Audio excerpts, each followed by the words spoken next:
our life, that is water. Can you imagine a day without water? No drinking water, no bathing, no cooking, and no plants. Life on earth would be impossible without water. So let's begin our exciting journey to learn water, sources of water, states of water, water cycle, and about the main processes that involved in water cycle, and at the end we'll revise the topic. So first of all, we should know what is water. Children, water is a molecule with chemical formula H2O. It is one of the most important natural resources on the earth. All living things, including human, animals, and plants, need water to survive. If we talk about its quality, water is colorless, odorless, and tasteless. So what we have learned from here? That water is a molecule और उसका chemical formula क्या है? H2O. Right? दूसरी बात हमने सीखी, it is a natural resource, means it's present in the nature, it is not man made or artificial. Third thing, water is very important for all the living beings. Then we learned about qualities. पानी colourless होता है, odourless means इसमें smell नहीं होती, और tasteless, कोई test नहीं होता. Other than this, we should know that Earth's 71% surface is covered by water. अर्थ का 71% सरफेस जो है किससे कवर है? पानी से. And that is the why planet is this earth is also called blue planet, right? And one more thing, on our earth 97% water present is salty water. It is present in seas and oceans. And children, you know that we cannot use this water, this salty water, and the water we use is fresh water, and its percentage is very low. It is 3%. So only 3% water we can consume or we can use, and other 97% water is in seas and oceans, and we cannot use this water because it is too salty for us. We can use only 3% of the fresh water. That's why, children, we should save water. Now we'll see sources of water. Children, there are many sources of water like rain, river, pond, lakes, seas, oceans, and glaciers and snow. And out of these, rain is the main or primary source of water, right?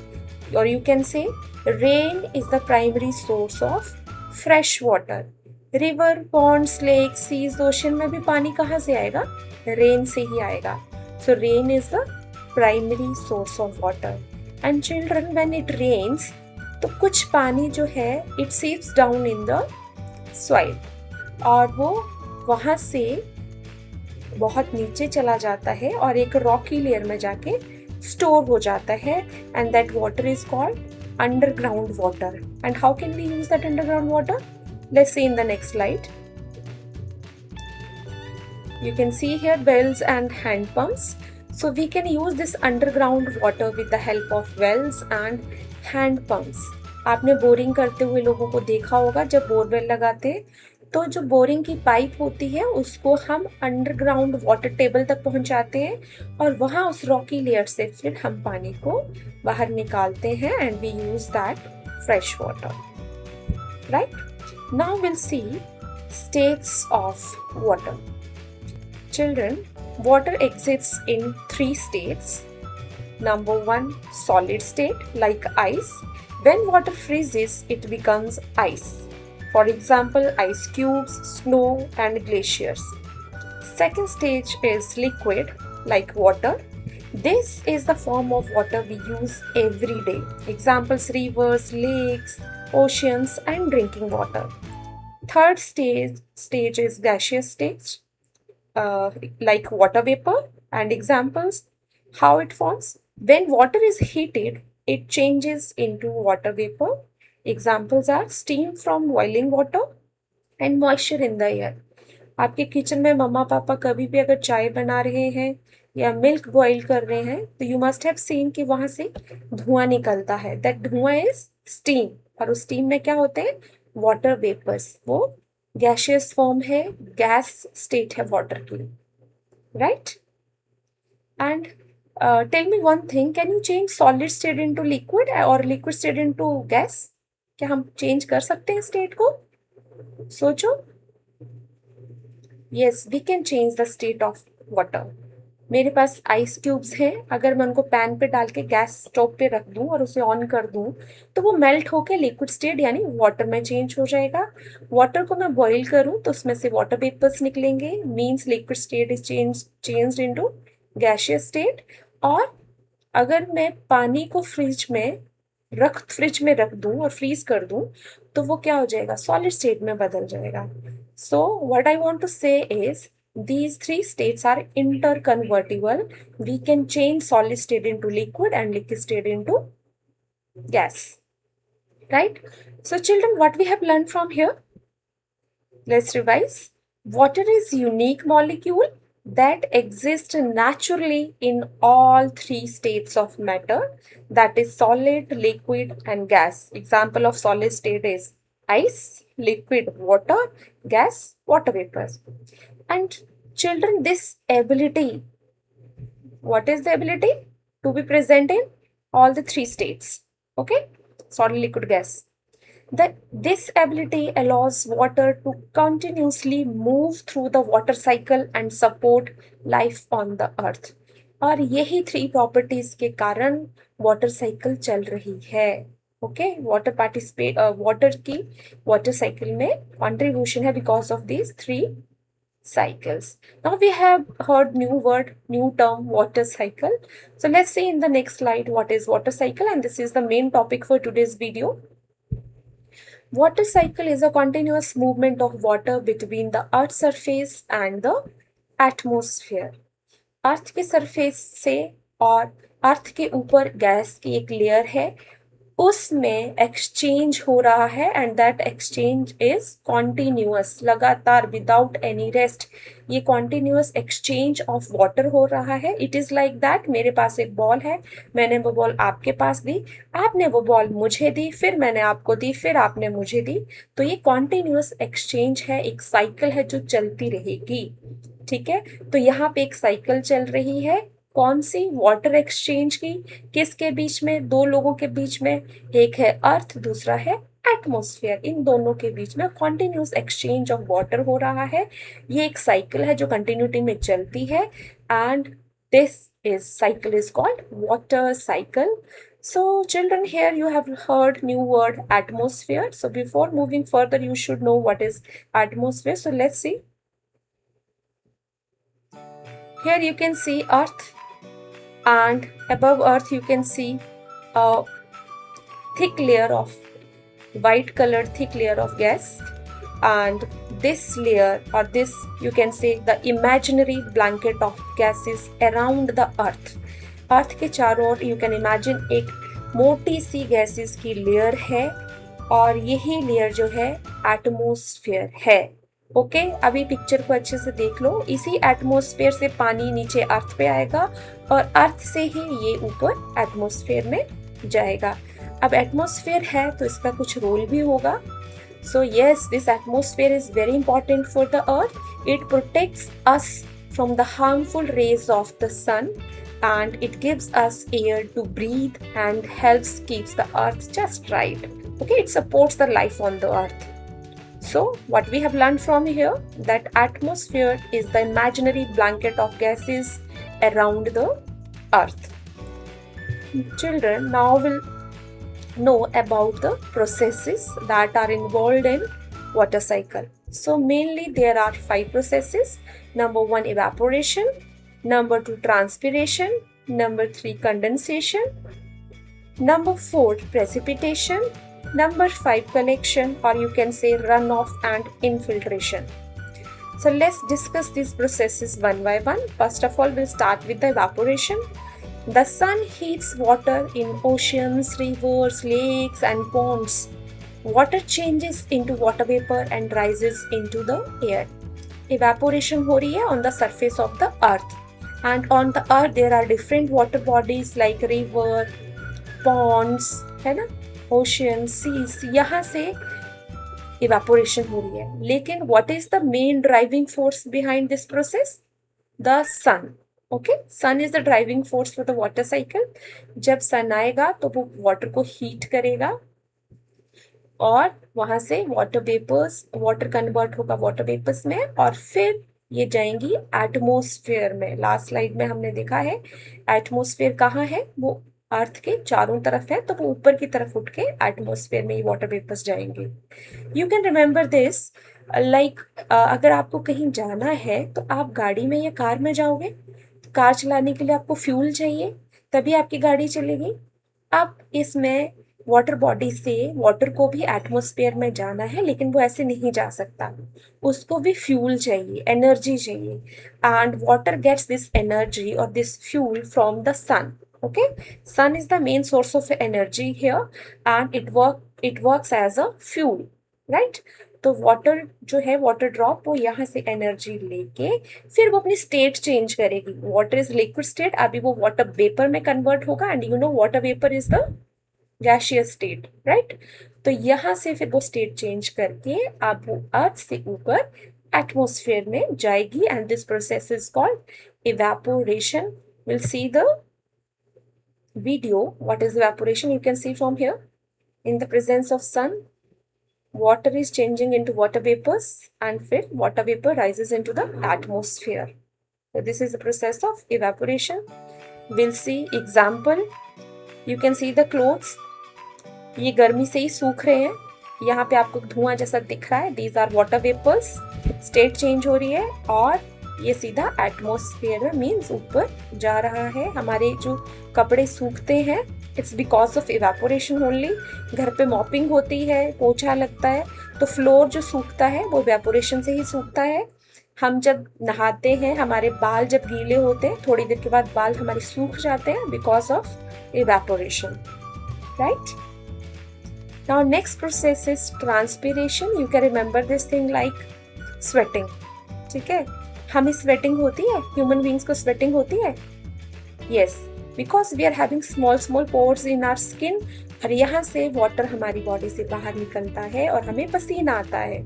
ठीक है, और आगे ये पसीना फिर evaporation से ही हमारी body को कूल डाउन करता है.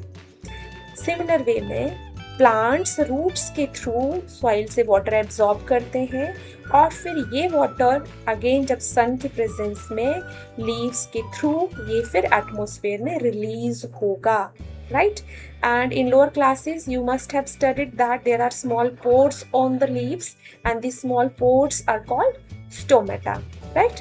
तो stomata क्यों होते हैं? For the exchange of gases and water molecules. तो गैसेस के साथ साथ यहाँ से वाटर भी बाहर निकलता है. And in plants this process is called transpiration. This process is called transpiration. Root से वाटर एब्सॉर्ब हुआ और थ्रू लीव्स स्टोमेटा के थ्रू ये बाहर एटमॉस्फेयर में चला गया and this process is transpiration. तो अर्थ से हमने by two processes, one is evaporation, second is transpiration, इन दो प्रोसेसेस से हमने वाटर को एटमॉस्फेयर को दे दिया, right. Now we'll see the video on transpiration. You can see this water, yes, blue color water, and then through leaves its transpiration takes place. Now अब atmosphere में evaporation और transpiration के through क्या हुआ, हमारे water vapours पहुंच गए हैं, राइट. अब एटमॉस्फेयर जो है वो अर्थ से काफी ऊपर है and you should know that जब हम अर्थ से ऊपर की तरफ जाएंगे तो टेम्परेचर जो है वो लोअर डाउन होता चलता है, मींस कूलिंग होती चलती है. ठीक है, तो ये वाटर वेपर्स ऊपर जा रहे हैं. अब क्या होगा, ऊपर ठंडी है तो water vapour cools as it rises. जैसे जैसे ऊपर जाएंगे ये ठंडे कूल डाउन होते चलेंगे and it changes into tiny water droplets forming clouds. जब ये ठंडे हो जाएंगे वाटर वेपर तो ये अपनी स्टेट चेंज कर लेंगे, अब गैस से लिक्विड स्टेट में वापस आ जाएंगे, स्मॉल स्मॉल वाटर ड्रॉप्स में ये आ जाएंगे। और जब वाटर ड्रॉप्स साथ में आ जाएंगी कंबाइन करके ये कंडेंसेशन हो जाएगा and they will form clouds. C for condensation, C for clouds, right. Condensation से क्लाउड्स बनेंगे, राइट। जो वाटर वेपर ट्रांसपीरेशन और इवेपोरेशन से एटमॉस्फेयर में पहुंचे थे, वहां पे एटमॉस्फेयर में टेम्परेचर लो है, वहां पे ये कूल डाउन हो जाते हैं and water vapours changes into small small water drops और कंडेंसेशन होता है। This process is called condensation and as a result of condensation clouds are formed. अब क्लाउड्स बन गए हैं तो क्या होना है, They'll see after 2-3 slides। पहले हम एग्जाम्पल देखेंगे कंडेंसेशन के। Let's see. Yes, very good example. घर पे कोई गेस्ट आता है या हम कभी समर्स में स्पेशली बाहर से आ रहे हैं तो हम फ्रिज का ठंडा पानी पीते हैं, ठीक है। ग्लास है, ग्लास में फ्रिज का पानी डाल दिया, तो आप देखेंगे कुछ टाइम के बाद उसके आउटर सरफेस पे we can see small small water droplets, ठीक है। ये कहाँ से आई, पानी तो हमने बाहर नहीं डाला था। तो बेटा जो वाटर वेपर्स हैं they are already present in the room, ठीक है, लेकिन वो अभी गैसेस फॉर्म में ही थे, वहां पे कूलिंग नहीं हुई थी, कंडेंसेशन नहीं हुआ था। लेकिन जैसे ही आपने ग्लास में ठंडा पानी डाला तो बच्चों क्या हुआ, आउटर सरफेस का टेम्परेचर कम हो गया और जो वाटर वेपर्स उस सरफेस के कांटेक्ट में आए, कूल डाउन होके कंडेंसेशन हो गया और आप जो गैस वाला स्टेट था वो कन्वर्ट हो गया into liquid state. Small small water drops यहाँ पे outer surface of water, sorry glass, you can C, right. This is condensation. One more example will see the condensation का।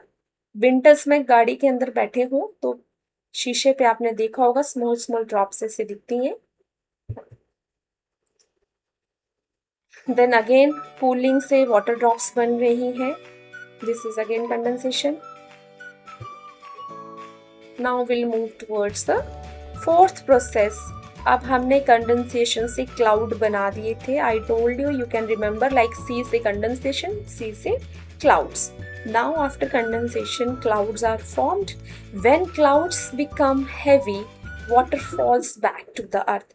और जब clouds heavy हो जाते हैं तो अब ये अर्थ पे पानी वापस आता है। वही एक बॉल मैंने आपको दी, आपने वही सेम बॉल मुझे दी, तो यही वो साइकिल चल रही है।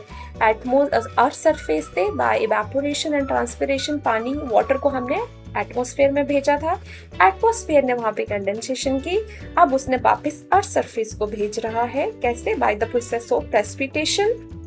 और इस प्रोसेस में water falls back to the earth surface in the form of rain, snow, sleet और hail, right? Rain, everybody knows, बारिश हो रही है। Snow, बर्फ की फॉर्म में गिरेगा। Hail, ओले गिरेंगे। और sleet होता है जब पानी की छोटी छोटी बूंदें ऊपर से गिरती हैं लेकिन अर्थ सरफेस पे पहुंचने से पहले वो फ्रीज कर जाती हैं छोटे छोटे स्नो में, स्नो की फॉर्म में, right. So that is sleet. This is precipitation. Precipitation means rain, बारिश का होना, right? The fifth process is collection or you can say runoff and infiltration. अब जैसे precipitation हुआ, बारिश हुई, तो अब पानी कहाँ कलेक्ट होगा? Water collects in rivers, lakes, ponds, oceans and other reservoirs. ठीक है, बारिश के बाद पानी अब लेक्स, रिवर्स और पॉन्ड्स में इकट्ठा हो जाएगा और कुछ पानी जो है वो सीप डाउन कर जाएगा, ठीक है। Some water seeps into the ground and becomes groundwater and this process is called infiltration. In means अंदर जाना, filtration means filter होके जाना। अब filter होके कैसे जाएगा? In the picture you can see different layers of the soil and end में you can see this rocky soil. ये जो रॉकी सॉइल है यहाँ पे ग्राउंड वाटर स्टोर होता है और उससे ऊपर इतनी लेयर से वो फिल्टर होके नीचे जाता है, ठीक है। And we can use this ground water with the help of hand pumps. You can see in the picture hand pump is also there. So this is collection and infiltration, right. Let's move further.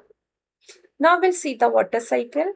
You can see on the earth surface हमारे पास अर्थ से हमने water vapours को atmosphere में 2 ही processes से भेजा और इसमें हमें 2 चीजों ने हेल्प किया। One is water bodies river हो सकती है, पॉन्ड हो सकता है, लेक्स हो सकती हैं, सीज, ओशन, कुछ भी हो सकता है, एंड अदर्स आर प्लांट्स। जब वाटर बॉडी से ऊपर गया दैट प्रोसेस इज इवेपोरेशन। अगर प्लांट से पानी और in the form of water vapours atmosphere में गया then this process is transpiration, and both this processes required a very good main, or you can say main source of energy, that is sun. Okay, और you can remember this कि छोटी सी एक drop है, mini drop, और इसको पूरे sky में घूमना है, लेकिन ये जा नहीं सकती क्योंकि इसके पास व्हीकल नहीं है।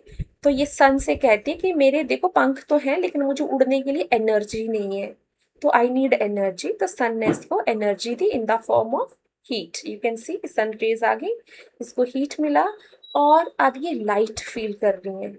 ठीक है, अभी वाटर जो लिक्विड स्टेट था ये कन्वर्ट हो गया वाटर वेपर्स में, गैस में। गैस हमेशा लाइट होती है, बलून्स में जब हम हवा भरते हैं तो वो लाइट होती है ना, ऊपर उड़ते हैं।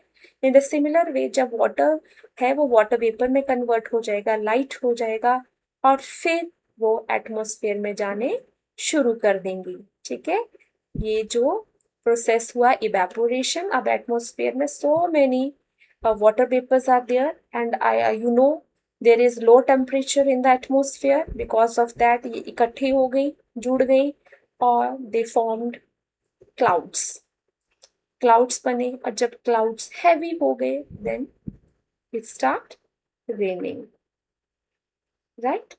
And this process is called precipitation, right? Let's see the picture of water cycle. You can see from here the first process is evaporation. Water from oceans, lakes and rivers changes into water vapor and rises into the air. This process is called evaporation. Then plants release water vapor into the air and this process is called transpiration. Now water vapors are in the atmosphere here. Water vapor cools down and changes into tiny water droplets forming clouds, right? अब clouds heavy हो गए. Now when droplets in the clouds get heavy, they fall to the earth as rain, snow or hail, and this process is called precipitation, right? And this continuous movement of water on earth is called water cycle, right? I hope this water cycle is clear to you. Now this question is for you. I have mentioned some numbers. आपको इन processes का नाम comment box में लिख के बताना है। Number 1 पे कौन सा प्रोसेस है, नंबर 2, 3, 4 पे कौन कौन सी प्रोसेसेस है। You will write down their names in the comment section. I hope this video is clear, and in next video मैं आपके लिए लेके आऊंगी quiz and some riddles on the same topic, that is water cycle.